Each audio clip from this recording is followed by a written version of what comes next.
The meeting was about health and safety issues. As we know that in today's world,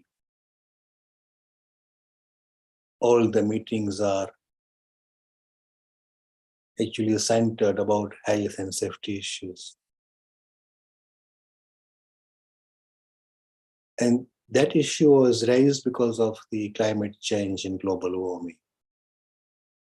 So the question was, what shall we do when fire broke out in the forest? Because of this changing weather, the wildfires, they are very frequent nowadays. All the animals of the forest, like tigers and lions and cheetah and monkeys and snakes, all the reptiles, deers and foxes, they all got together to figure out the escape way if fire broke out in the forest. Everybody was giving their opinions and views and ideas and suggestions. Like monkey said, I will first actually climb up on the tree and look out in the forest. And then I will figure out the way that on this way or that way, there is no fire. So I will run towards another way. And tiger said, well, we have to actually consider all the pros and cons of figuring the escape way. So first we have to look at the intensity of the fire, and then the speed of the wind, how fast it is spreading. And also we have to look towards the sky to predict the rainfall, if there is a rain going to be there. And then lion added this right, because we have to also see that forest is not all the bushes. On some side there is thick bush, other side there is very thin bush. So we have to figure out the way properly. Everybody was giving their opinions and views and suggestions, but fox kept quiet. And after a while, somebody noticed them. And so they say, hang on, what about our wise animal, the fox? What does fox say? So fox said that I have only one opinion and I have only one idea. If fire broke out in the east, I will run towards the west, exactly in the opposite direction. And that's it. I will not actually trying to figure out the escape ways or alternate routes, or trying to weigh in the situation of the intensity of fire and wind speed. If fire broke out in the east, I will run towards west. That is my strategy. This was a simple children's story. What is the spiritual meaning of this story? Or how can we apply this story in this spirituality? In Upanishads, it says there is only one way. Now, which is the way? Before we figure out the way, before we trying to understand the way, we need to understand what is causing all the problems. In Upanishad, it says that there is only one Brahman, or the Absolute, Ekam Eva, and then it says Advitiyam, without second, the ultimate, the Absolute, or the Brahma, or the Atman, whatever the name you want to give, is only one and without second. It also says Sarvam Khalu Idam Brahma. Indeed, all this is Brahma, that is one and without second, and it says Neha Nanasti Kinchana.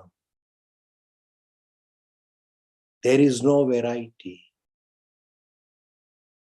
There is no manifolds. There is no many manifestations.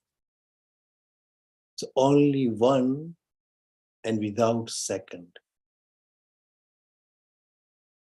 And it again says that the fear only rises from the second. Dvitiya dvai bhayam bhavati. The fear, bhayam means fear. The fear indeed rises from the second, from the dvitiya, from the other. In the existence, there is no other. Whatever we are afraid of the future, if there is a second person, all the fear starts from there. All your competitions and jealousy and comparison, everything starts with the idea of the second, with the idea of the other. And that is why Upanishad says there is no other. It's only one way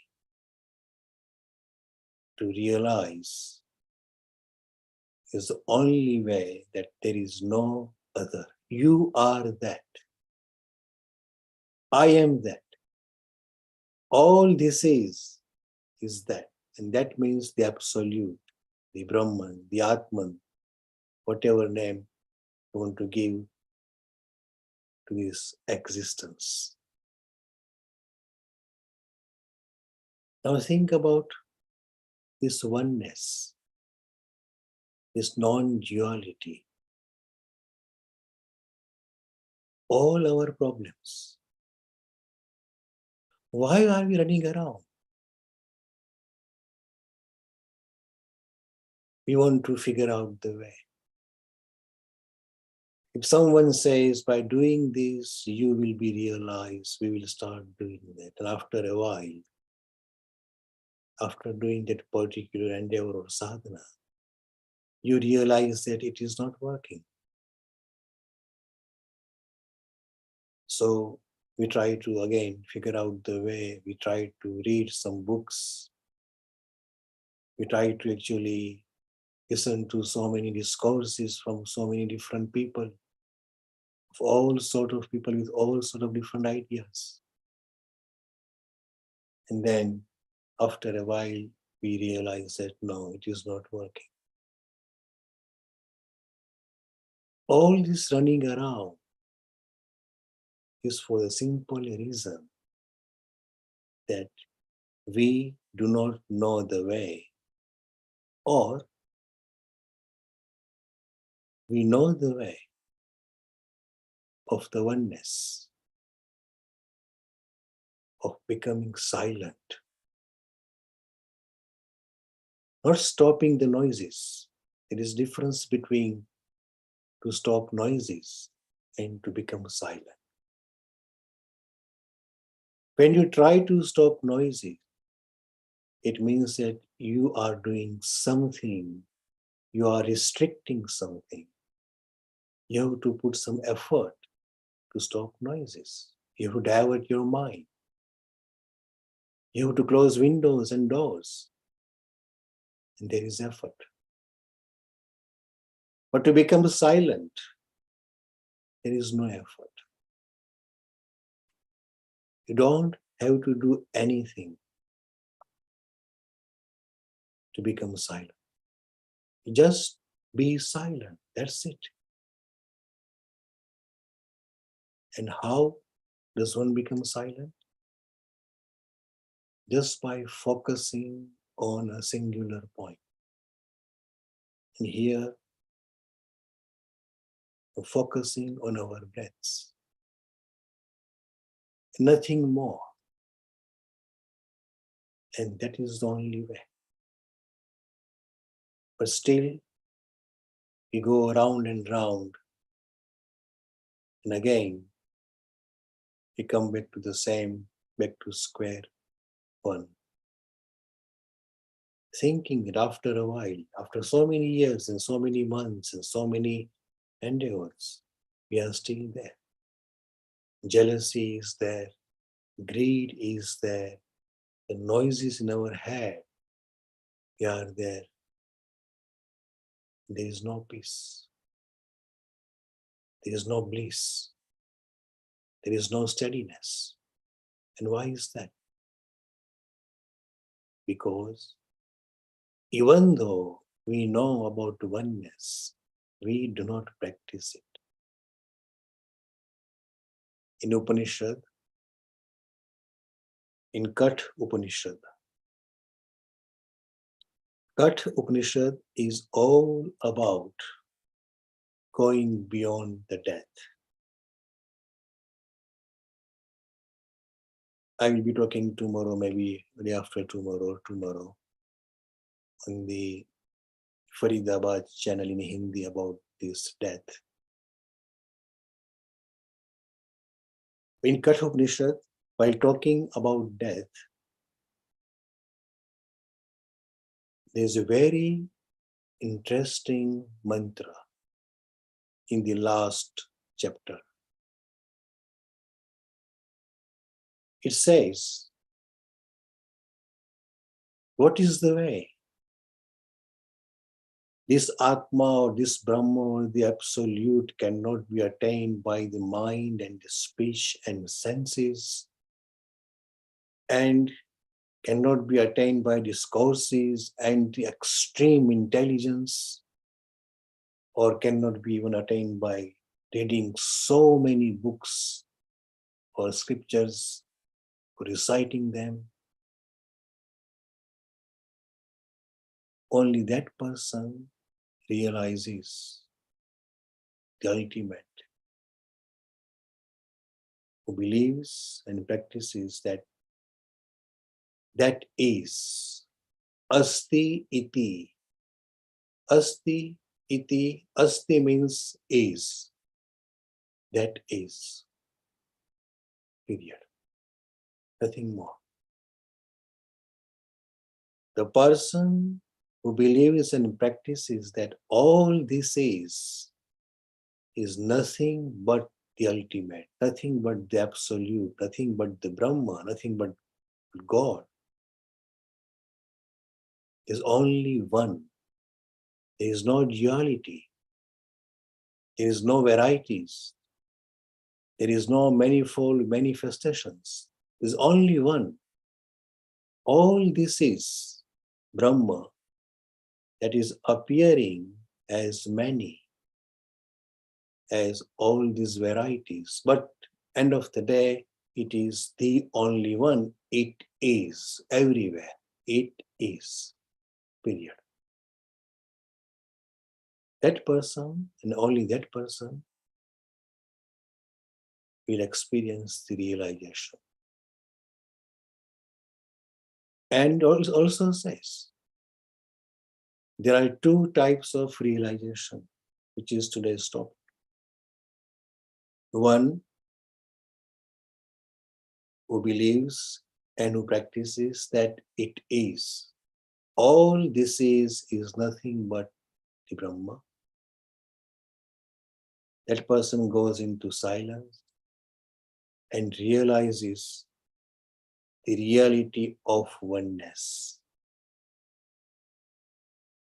And the other type is you can understand the reality through knowledge, through wisdom,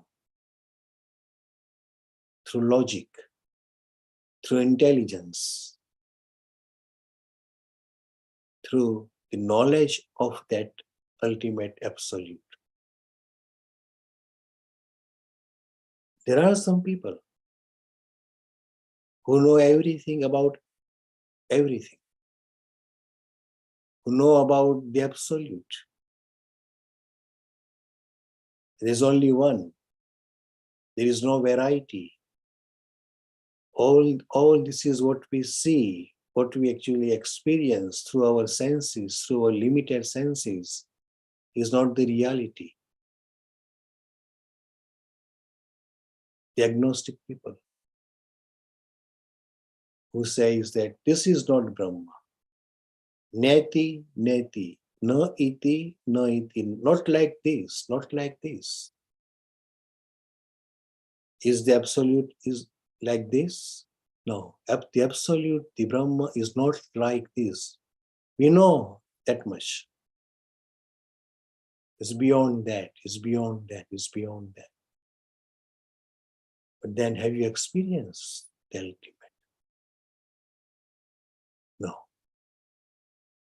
But still, they know about the ultimate. They know about the absolute through knowledge. So there are two types of realizations as told by the death, the Lord of Death, the Yama, to a child with burning desire to figure out the truth, Nachiketa. In Upanishad it says, one who believes and practices that it is, or the absolute is everything, goes into silence and experiences that oneness. Or, secondly, the people who know about the ultimate through knowledge by logic or by intelligence. And these two kind of realization are the only realization. It says, the one who becomes silent and goes within and experiences the oneness will automatically knows everything through knowledge, because now he experiences himself or herself about the absolute. And this is the only way. But because people do not know about this only way, they know about the only way, but it is very difficult to become silent. Because we are trying to become silent. You cannot become silent. You just be silence. When we stop running around. And when will we stop running around? When we do not have any desire. Because we have desires. Even we have desire to be realized. And that is why we are running around. And that is why we think that something is lacking. So let me try this way or that way.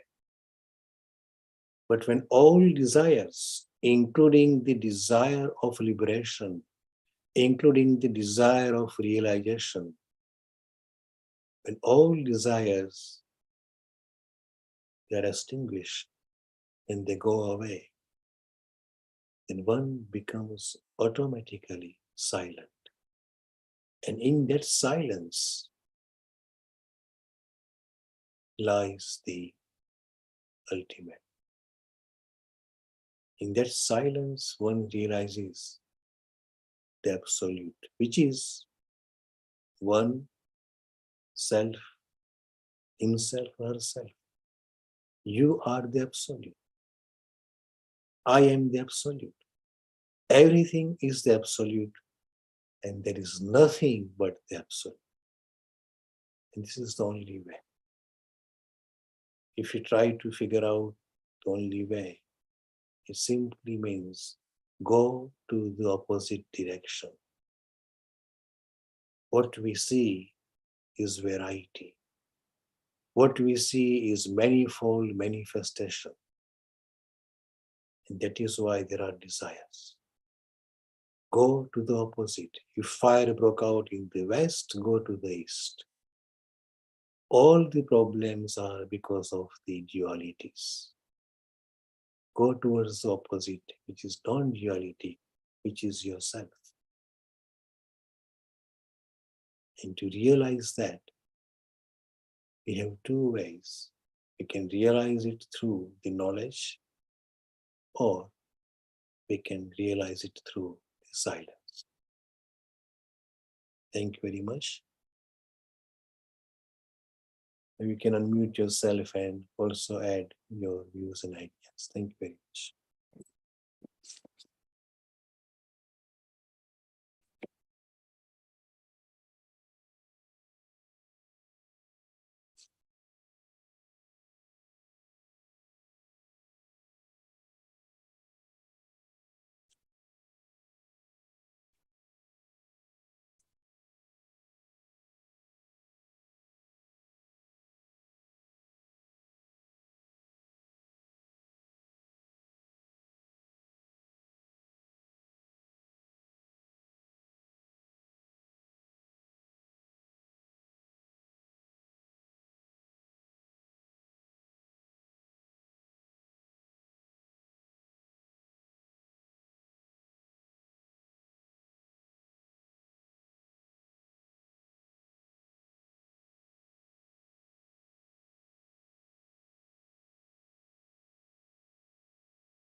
Thank you very much for your attendance. We shall now conclude this session. Thank you. And we will meet tomorrow morning for the meditation.